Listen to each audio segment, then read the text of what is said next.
Again for having us. This looks like a duet. I'll be with RAMI, doing all the sessions.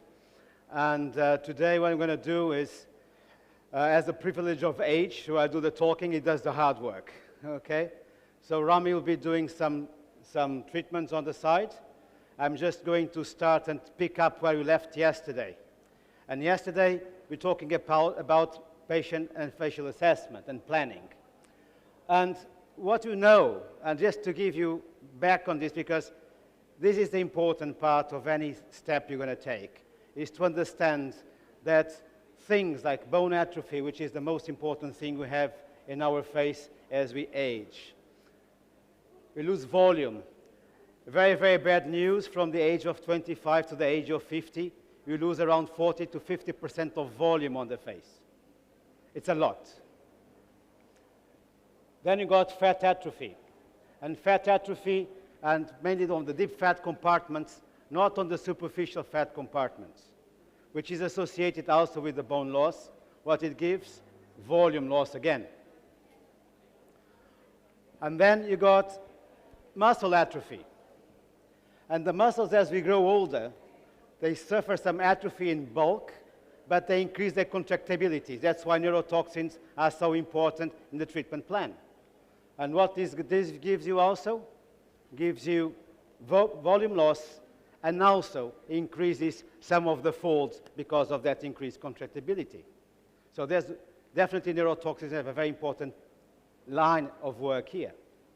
So all these structural changes associated with something that doesn't happen in terms of volume in the superficial compartments, where in the superficial compartments, essentially, we gain volume over time if you gain weight.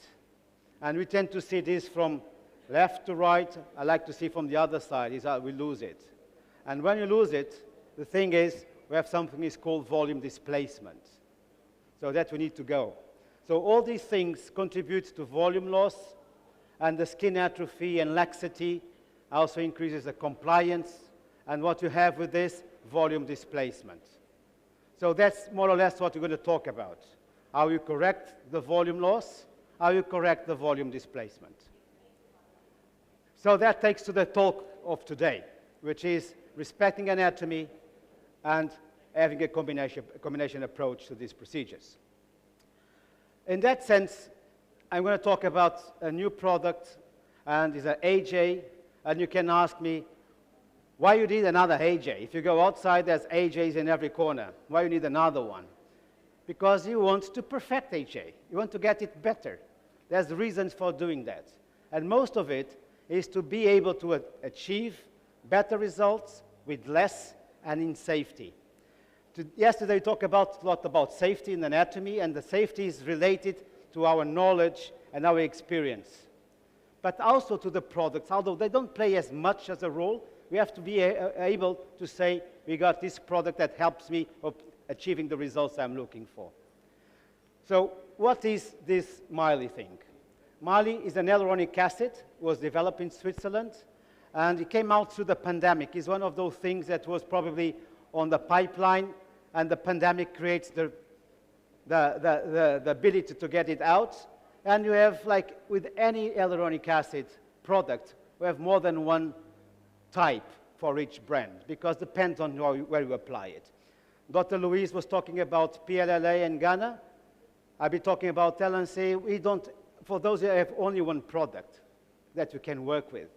Here we have to, depending on the lifting capacity, depending on the rheology of those gels, we have to place them in different areas. So we have to work with it. So you got some precise, which for more intradermal or subcutaneous use. You got define for subcutaneous. You got volume. And the names are very imaginative, as you can say always, so very indicative where you're going to place them.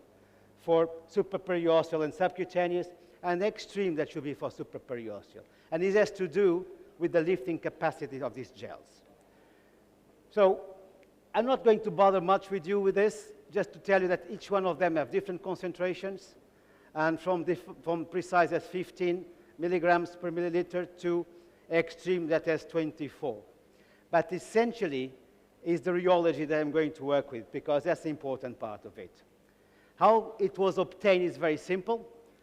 They tried to get a technology that was able to extract all free oxygen radicals from the manufacturing process that increases the effectiveness of the cross-linking, and you can obtain longer chains of hyaluronic acid. And these longer chains can actually work as a smart spring.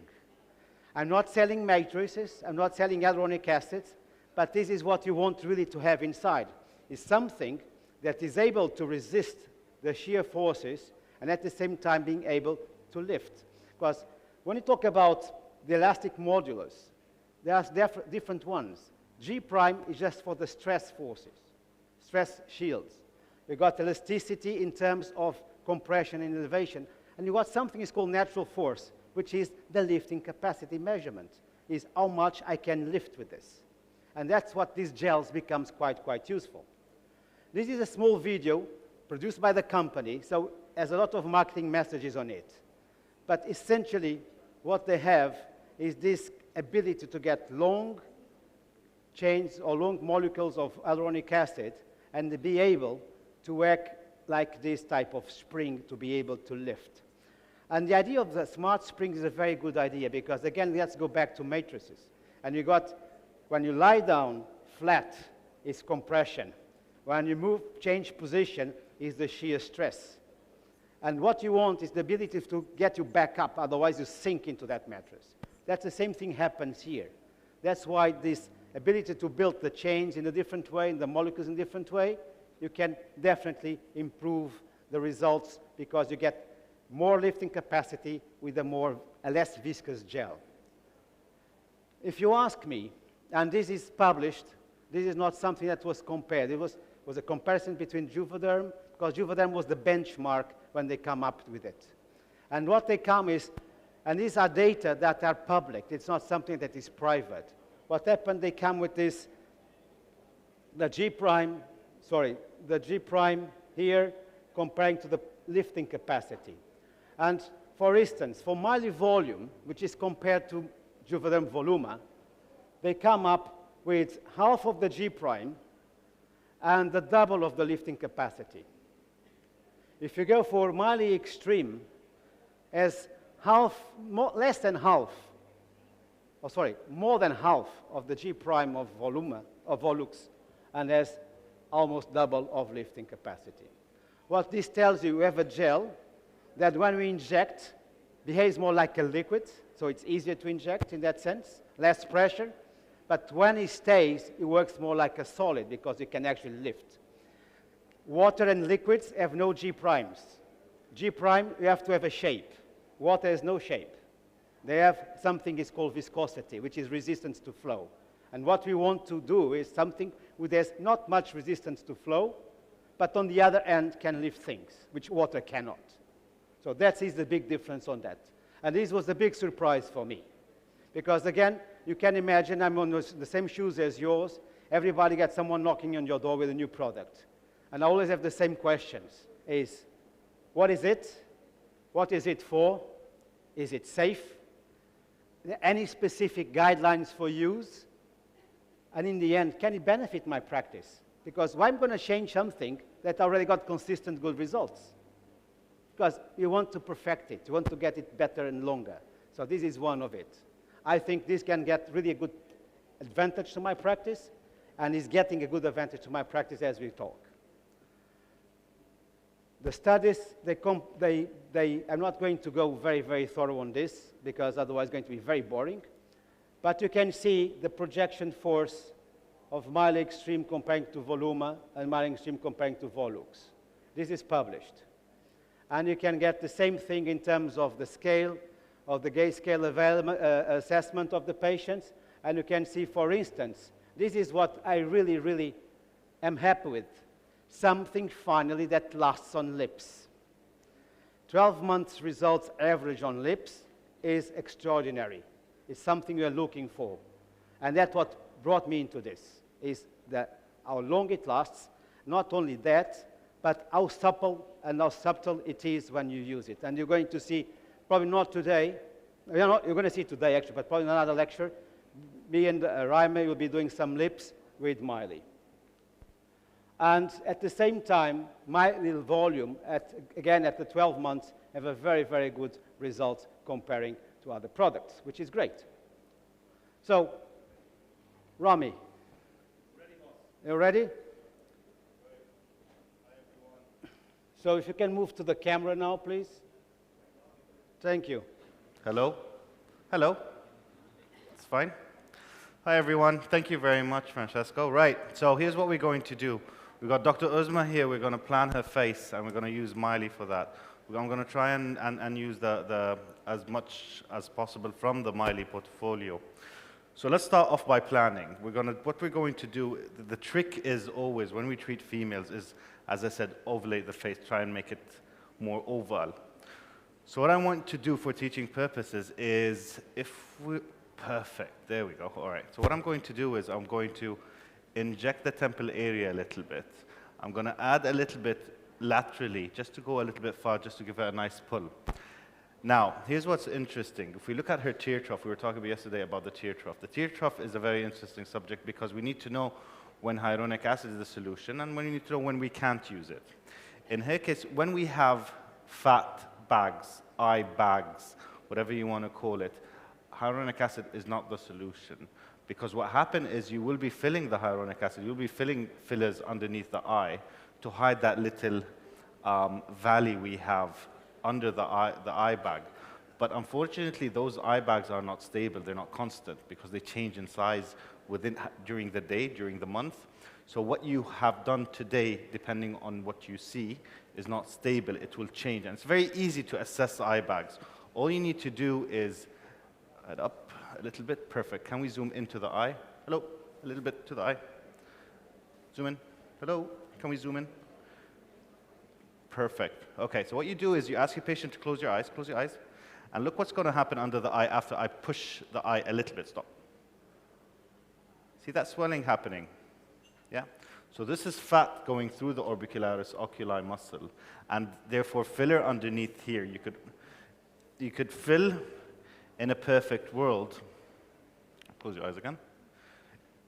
Let's say you want to fill this area here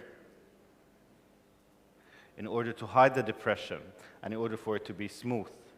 Now, unfortunately, this fat bag, this fat coming out, popping out from underneath the orbicularis oculi is not stable, it's not constant, because at some point it might go back, and at other points of the day it might protrude more. So therefore, whatever filler you are using relating to what you see now will change. So that's not the ideal solution. The ideal solution is surgical removal of this. So can I ask you something? Please do. Because that fat is actually periorbital fat. So it doesn't belong, it's inside the orbital cavity and it's bulging through the preseptal orbicularis part of the muscle. So this is not what you want to fill. That's why you're just exempling it. Yes. You don't use fillers on eyelids. No. Good. No. No. Now I can rest. No, we don't. Well, I mean, again, we're here to share our experience, my personal experience, which I've learned a lot from Francesco. This is something I do not do. So I avoid filling eyelids. I think it's a little bit dangerous. Now, her cheeks are awesome, aren't they? Let's zoom out. Even she knows that her cheeks are awesome, so we're not going to do anything to the cheeks at all. But what we're going to do and what is going to make the major difference is the jawline down here. The jawline, I want to point out the angle, but I want to do it without masculizing the face. So I just want to define that a little bit, and then have a look, maybe elongate the face as well. What I'm going to do is I'm going to do the left side of the face, and then we'll move into the right side, just for you guys to compare. Anatomy, what do we need to worry about? We talked about this yesterday, and what I'm going to do is, at the temple area, I'm going to inject quite deep on bone in the supraperiosteal plane underneath the muscle in order to elevate it a little bit. And Rami, which product you get supraperiosteal? Perfect. So the deeper I go, the more stronger product I want. So therefore, the deeper I go, I'm going to, for example, in the temple area, I'm going to use Extreme, because I want something to give me that really good push and lift that I want. Following that, in the zygoma area, I don't want that really. Maybe if she was if I had a male patient, I would consider Extreme in the mid-face. But because I have a female patient, I want something more softer, so I'm going to go for volume. But going back down to the mandible, I'll definitely use extreme because I want something strong as well. So what I'm going to do is I'm going to use a needle here. I'm going to use a cannula. I'm going to use a cannula, and then I'm going to finish it up with the chin with a needle. All right? Perfect. So get yourself comfortable. If you have any questions, please let us know. So RAMI is going to use MaiLi Extreme in the supraperiosteal level, at areas that you need to lift more tissues. The temple is one of them. If I was using under the superficial temporal fascia, for instance, I'll probably use volume instead of extreme, because I don't have as much to lift. Slide a little bit. But at the supraperiosteal level, definitely has to be extreme. A little bit more. The jawline, the same thing, because if you are using close to the masseter, you need something that is able to lift. Otherwise, it doesn't do anything. Question is, this patient is already having lot of volume in her face. And so what we are going to do and how we are going to prevent making her face big. That's an important part. Because look at her face. Her face has a lot of volume centrally, Yes. but not laterally. Zoom out a little bit. So it's about, she has this distorts the image. If you see, daughter look like outside, she's much prettier than she looks in this picture, Yes. because it's totally compressed and deformed and distorted. Yes. So the idea is to no. get a long face to be more balanced in terms of shape. Yes. That's what it's doing. Temples and jawline and chin gives shape. The only thing about the chin is you have to be careful in terms of the elongation, because the face is already long. It's more about adding a little bit of projection, and that's why you can balance if you want to get projection or elongation, how you place the filler. And that again has to be at the supraperiosteal level again, is the ideal place to place it. But if you place it above the jawline, the limit, the mandible limit, it's going to give you projection. Projection. If you go underneath, it's going to give a little bit of length. That's it. Okay. And in her case, eventually soften up the labiomental crease, doesn't get the chin longer, but creates an illusion that is longer. It's longer. And again, you are playing with fillers like you're playing with makeup. Shadows and reflections, that's what we're doing. Yes. So the learning point is, Show me. sometimes you will get the Slide a patients little bit down. who already had volume in the face, and they want to get the filler, they want to change the shape of their face. So how to handle these patients? This is the best example. And as he already told, always look on both the dimensions, vertical and horizontal. Extreme. And I think that's the important part, is when you look to someone, again, I was just having this talk like 10 minutes ago, a conversation on the side with a colleague, and he was asking me about how we know that this is enough, how you work on cosmetics, how you feel our heart is. I said, well, my heart is my heart, but what I have to give to the patient is trying to match the expectations. And I think you can have a week conference on managing expectations Yes. without getting much out of it still. But this is it, is you have to have a solid base to assess. And I think we need to go back to what's in there, what is the structure? Is a face that is aging? Is a face that needs beautification? And beautification for me is very simple, is balance. balance.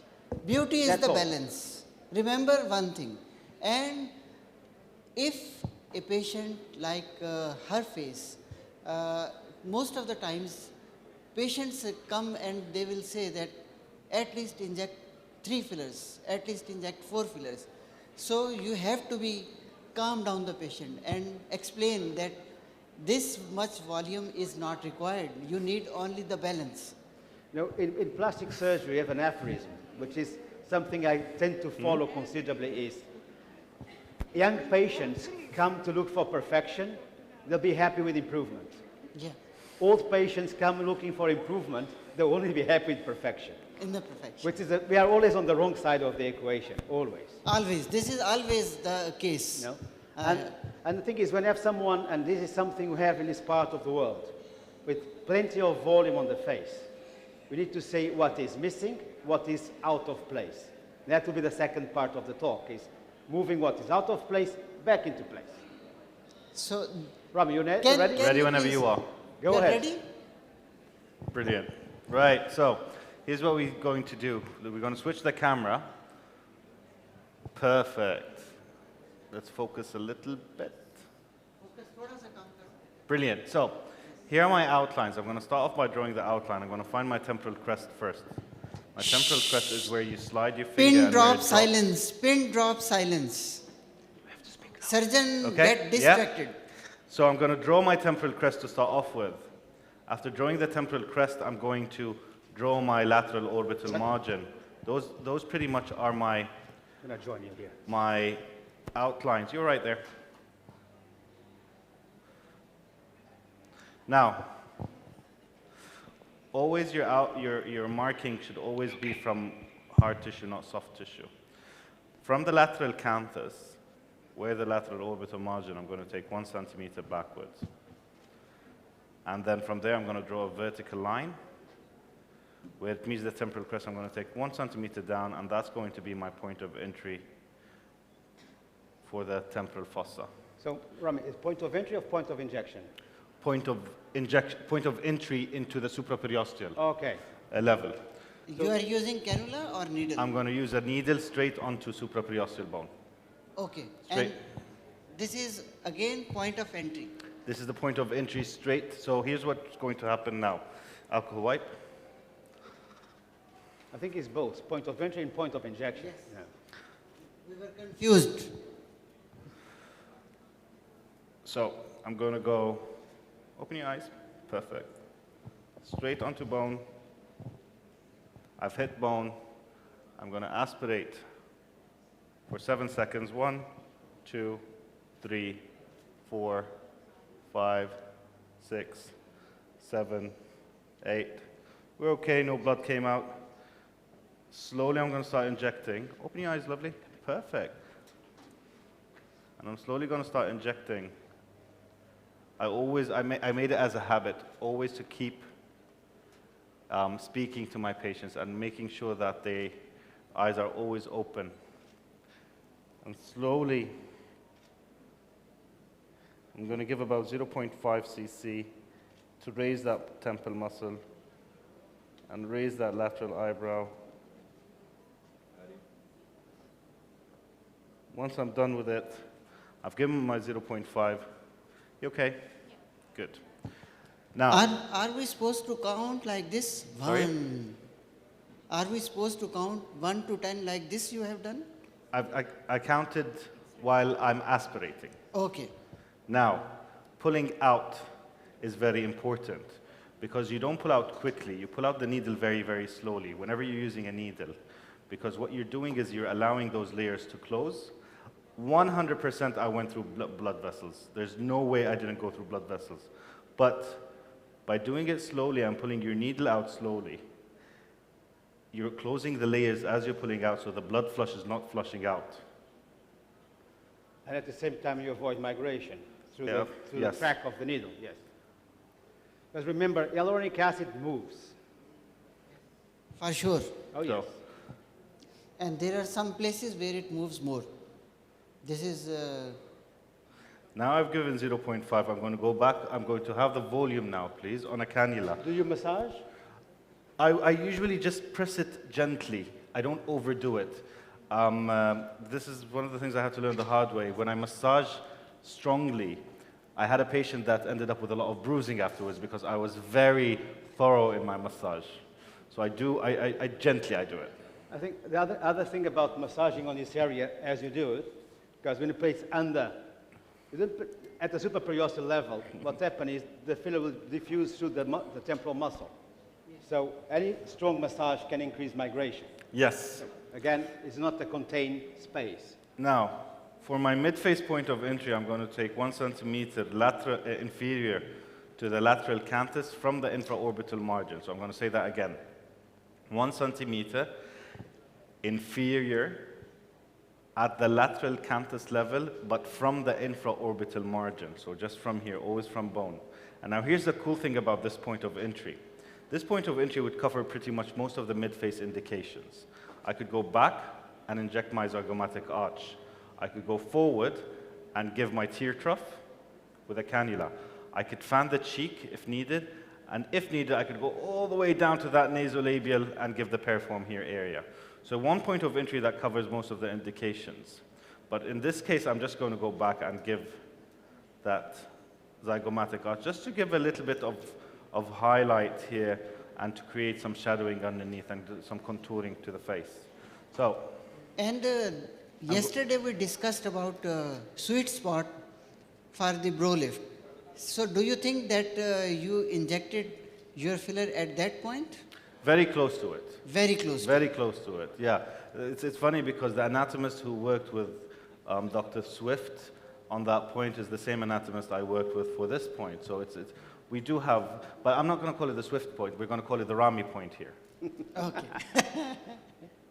Well, we're going to go just, again, one more thing. Guys, remember, when you're using a cannula, you're using a cannula for a reason. You're not using a cannula just to prevent intravascular occlusion or intravascular augmentation. You're using a cannula to prevent bruising as well. So therefore, what I would usually do is, with my needle, I would just go through the skin. That's it. There's no need to go the whole way through. Let your cannula do your thing. Because if you go the whole way through, there is a chance of bruising in that area. This point here is perfect because it is where both planes of the face meet. So if I'm using my cannula, the cannula could go back and could go forward without having to bend the cannula. So this is why we chose this point. So we went through the skin. and it's a skin point. It is a skin point. Now, I'm going to find some resistance here, obviously, because I only went through the skin. Push the tissue up, manipulate it a little bit, try to find the right pathway with the least resistance, and slowly slide it down till it gets as deep as possible. Go as deep as possible over the zygomatic arch. Now, here's what's going to happen to Dr. Uzma. As I'm going back, she's quite comfortable. But however, once I pass through this area, she's going to jump a little bit. And that's because I'm going through the zygomatic ligament. So therefore, as I'm going more inferior, what I usually do is I just push it quickly in order for her to just feel comfortable and not feel that amount of pain. And then I'm going to slowly start giving my filler back. You are just over the bone. I would like to, well, I'm as deep as that cannula could take me, Okay. which is over the bone. I always find it really hard with a cannula to go under the origin of a muscle. You cannot go under the origin of a muscle. Yes. You got the zygomatic minor and major on that area. So it's you cannot going to be a little bit hard. So rather than saying over the bone, I would say as deep as that cannula took me. Okay. So, You okay? because on the face, you have two types of muscles. You have the flat muscles that inserts the ligaments. The orbicularis oculi, the orbicularis oris are those, and they have the muscles that have a bone insertion and a ligament insertion. And that's we cannot go through those. So we might place the filler inside the muscle, or you place it a little bit above, but again, always below the SMAS layer. Below the SMAS, behind the zygomatic ligament. I don't want to give that much contouring. Then I'm going to massage. You okay? Yeah? Right. So before... What is your experience? Can we inject over the zygomatic bone with a needle or not? Of course you can. You? With a needle, you can go straight on. It will penetrate anything. Yes. Yeah, Yes. of course you can. But why are you, what benefit is that going to give me over a cannula putting it just over the muscle? Oh. Here's the thing, right? This is what, again, with my very modest experience.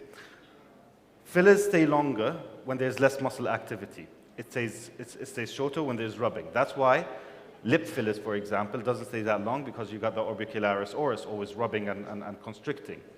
However, for the nasal filler, it could stay for 13 months because you don't have any muscle friction. Yes. So, and then you've got the other concept of the deeper you go with your filler, the better, I find, because when you place it in the middle, the filler force is going both ways. However, when you place it in, when I'm standing behind the wall, I got all my forces going one way. So I need to try and get as deep as I can, but avoid putting it under the muscle because that's going to cause friction. Okay. And that's why now in the mandible area, I could go with a needle straight on bone. It will look nice, but I'm putting it under the master muscle. The master muscle is one strong muscle in the face. Actually, I think it's the strongest muscle in the body, isn't it? Probably, yes. Yeah. So therefore, rather than placing it under the muscle, which the patient it will look absolutely beautiful on her, but won't last for long, why not try and place it just over that master muscle?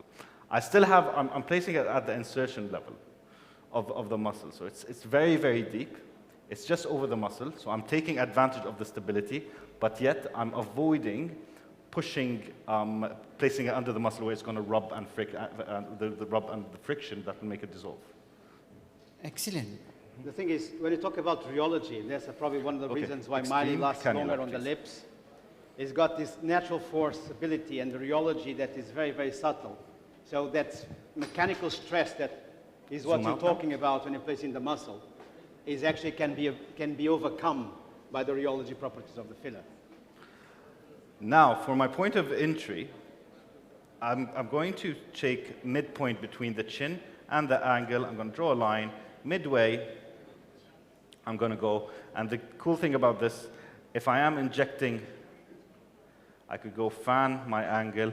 If I want to go to the marionette, I could go. But remember, you inject in front of the marionette, not behind the marionette, because behind the marionette, there's that jowling fat pad that could migrate inferiorly. So I could go up, and if needed, I could go all the way to back to the chin. Now, I know what you guys are all thinking. This is exactly where the facial artery pops out, right? From the external carotid. But, again, I'm using a cannula. And if we stick to the rules of the cannula where your needle just penetrates the skin, nothing else, then you're okay. If you go deeper and you want to hit bone, then there is a big risk of causing bleeding, a hematoma. If that does happen, it's not the end of the world. You're just going to have a very, very unhappy patient. So you are just putting the bevel of needle inside? All I want is for an opening. Exactly. Yeah. It's an entry point. I don't want it to open a canal for me. Yeah. Well, now I've done. Rami, your entry points, the way you define on the face and on the temples are great, but I always have this joke, is people are doing PhD theses on entry points. Yeah. It's a hole on the skin. What matters is what you do underneath. Yep. And that's what we're doing. But you just have to find one that suits to treat your areas in safety. But that's it. You don't need to take very complicated measures, and we see people on Instagram with very complicated calipers and stuff like that, and taking a lot of measures for what? Is a point in the skin. Yes, I think, but for the Instagram purposes. Oh, it's very good for Instagram. It looks very scientific, but it's rubbish, honestly. Yeah. Sorry for my French. So I moved back to my extreme. I'm going to go in, and then again, it's going to go in, just the skin, and then I'm going to find a way, the least resistance, even if I have to twist it till it goes in, and just let that cannula take me to where I want to go. Just slide it down, push it backwards, backwards, backwards. Now I'm in the right place. Now, this part is where I use my other hand. And I might do just like Shahid. Where's Shahid? And use another color, glove color. But, but what I'm going to do here, we're going to call this the smart hand. The smart hand is what's going to feel. You okay there? Yeah? Okay. You're scaring the audience. Relax, shoulders down. There we go. You're having a new jaw. You should be happy about it. And you are using extreme, right? I'm using extreme because I want that really big push. And I'm not putting it in one place. My fingers are controlling where my cannula is, and I'm just going to slide it again. 25. 25. 25. 25 gauge. Orange length is 50 centimeters. Okay. Now, this is 5 centimeters, sorry. I could use a 22 gauge cannula. It will work marvelously well, and the product will push very nicely. But again, this is something I've learned. The cannula is what controls my pressure, because I want something to hold me back if I feel overconfident. This is this really cool paper that talks about complications. And it talks about when complications happen during the day and when it happens when you're doing multiple injections. And what they found out that complications usually happens in the clinic just before lunch break and just before going home.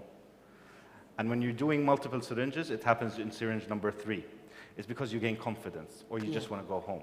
So at least if I am doing that, I've got a few patients waiting, this cannula is going to stop me from pushing, and if I push more, it is going to explode. So I need that. I want something to control me. And that's why I choose the 25 gauge cannula. Why we are using HA filler for jaw contouring? Why not some radius or some other? Why am I using what, sorry? Why are you using HAs and not another biostimulant? I could use an Elance, but the patient doesn't have money to pay for Elance, so that's why I chose a hyaluronic acid. As simple as that. But as a first preference. Again, when it comes to fillers, you have collagen stimulators, you have hyaluronic acid. Yeah. You get a car, you've got a Benz and you've got a Lambo. It's up to you what you would choose. Okay. I think depends on the driver and depends who goes on the passenger seat. 100%. Yes. Absolutely. That's the answer. Thank you. That's Can the I have answer. extreme, please? That's the needle? answer. Needles, It depends upon the drivers. It depends upon you who can choose or who can do wonders with these HA fillers even. Now, I'm going to... But again, I will say that when you see on the Instagram a lot of these videos, so they will provoke the doctors or patients that only get this filler. Yeah, the thing is, Instagram and YouTube and whatever you go online is not a peer review area, it's not a scientific publication, it's just an opinion. Opinion. And opinions are opinions. And usually they just enlighten who produces that opinion more than everybody else. Yes. So what happens again is, you have to use your common sense. But if you go on Instagram, if you go in social media, you're going to see that common sense is not very common. And that is a problem. And people tend to follow that. So for instance, if I have a young patient, definitely hyaluronic acid might be my option, because it's enough. It's enough. Yeah. Right, now coming back to the chin. Now, when we use the Pin chin... drop silence. Oh, thank you for that. I need to bring you for my kids. So usually what I usually do, it depends females and males. But slowly you realize some male want a female joint or some chin, and some females want a male chin. If you want a pointy chin, as a rule of thumb, the bolus you give in the center, you give 50% of it on the sides. If you want a rectangular or a male chin, you split that equally. Now, you could protrude, you could elongate, or you could do something in the middle, and that's what I'm going to choose. Now, something that I've heard a lot, there we go, straight on bone, and I'm going to aspirate. Something that I've heard a lot, and it makes me very, very angry, is someone telling me, well, the chin is safe, you don't need to aspirate. I've seen 2 cases of necrotic chins just in the past year. So there's no such thing as safe. You should always aspirate when you're using a needle to the chin. And here's a really cool thing to do, and a trick to do, is to inject some botulinum toxin in that area, because remember when we talked about how muscle activity affects the duration of the filler? It's worth doing some muscle modulator because it will relax the muscle and give you a better result with the chin. Yeah, but to do it in the same session or No, before? of course. You do it 7 days or 10 days before if you can, if the patient has time. You okay there? Can I have a show of hands who aspirates before injecting at the supraperiosteal level? You're doing very Who doesn't? nearly done. All of them. It's painful. You know something is at the supraperiosteal level, if you are at the supraperiosteal level, it's probably the safest place you can be. Probably the safest place. But 100% safety doesn't exist. My question is, those necrotic things that you saw, the injection was not at supraperiosteal level. No, it wasn't. I'm sure of it. No, it wasn't. And that for me is the best indication, because where are the arteries? At the muscle level, not at the supraperiosteal. At supraperiosteal we have capillaries. And you cannot inject inside the capillary with a 27 gauge needle. I'm very sorry. If you do it, you are an artist or a very bad luck person. Yeah, bad luck. But I think, oh, sorry, please. I think it's important what Dr. MELO said right now and what Dr. RAMI said before. And we have a lot of young doctors here. So for young doctors, needle, aspirate, no problem. Right? You don't waste time and you will sleep better. But Dr. MELO is right about the supraperiosteal space. My only question is for people who have less experience injecting, it's very difficult to keep the needle in the same place while you aspirate for 10 seconds. Yes, If you don't aspirate for 10 seconds, it's useless. it's useless. And the thicker the filler, like extreme, probably you have to aspirate even for a longer time. And you know what I do too? So, Sorry to can I have the camera front? That's the funny part of it. Yeah, you know what I do? I always have a nurse There, perfect. that check the aspiration because sometimes I'm too concentrated where I am and the nurse is checking if there's blood. Happened to me in Sigoma area where it's a safe zone and I wants the body aspirate. to move. I didn't see, but she saw it. She said, move it. And I move it. All is done.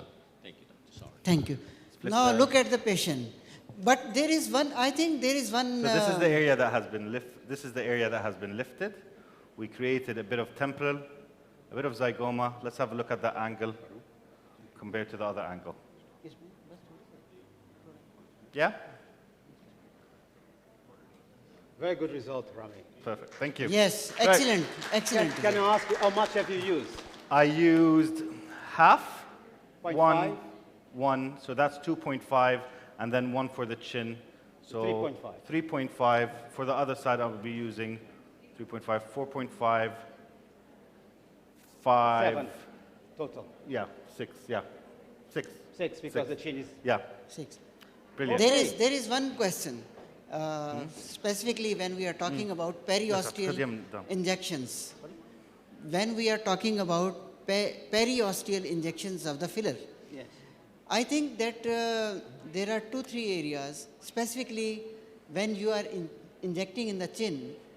What do you think about mental artery, which is emerging from the foramen in the bone?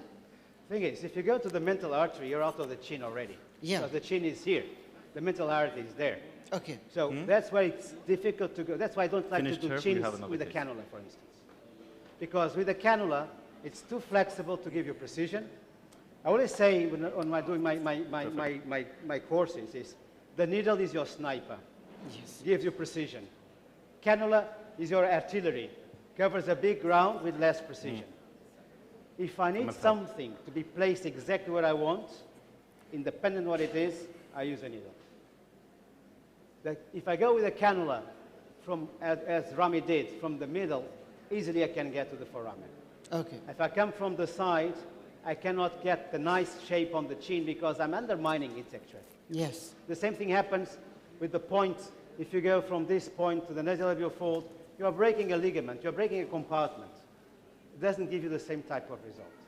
So sometimes saving steps in terms of entry points doesn't give you the result in safety. I think entry points need to be done, as many as you need to get that result. For the surgeons in the audience, it's like liposuction. You don't compromise on entry points and do liposuction. Yes. Because you're going to get short of it. So it's the same thing. It's safety over anything else. But for the chin, I do think the needle is great. For the lateral part of the face, I think the cannula is very good, and sometimes you need to combine with the needle for the angle. Yes. Simple. So you are okay with it. So we have injected in this young lady 7 ml. 7? So far, Yes. 3.5, but we're going to No, no. 6 actually. Dr. Shazia is here for the question. It's a wonderful presentation, but the problem is the cost in our country, right?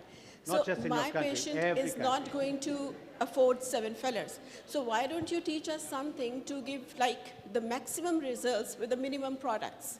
Very simple. Do the lips.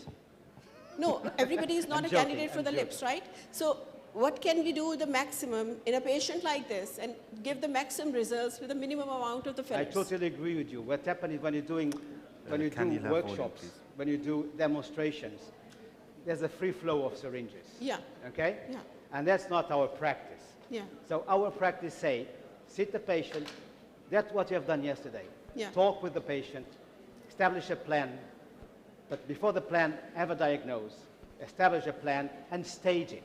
I can use 7 syringes in 3 times. yeah. The patient get paid every month. Something like this can be done. There's a lot of things in Brazil, for instance, South America, people pay in installments.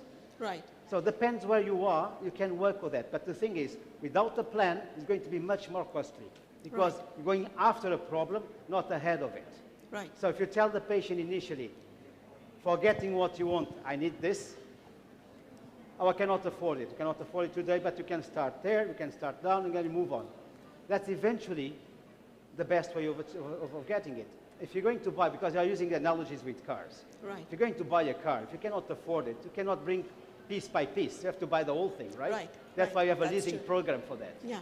Here, you can get it piece by piece. Right. Extreme, No, in every patient, before starting the extreme workshop, cannula if you can just tell us one quick tip or trip, like how Okay. you're going to do this patient if the patient is with a limited budget. And then you can start the workshop with the maximum. thanks, Start with the complaint.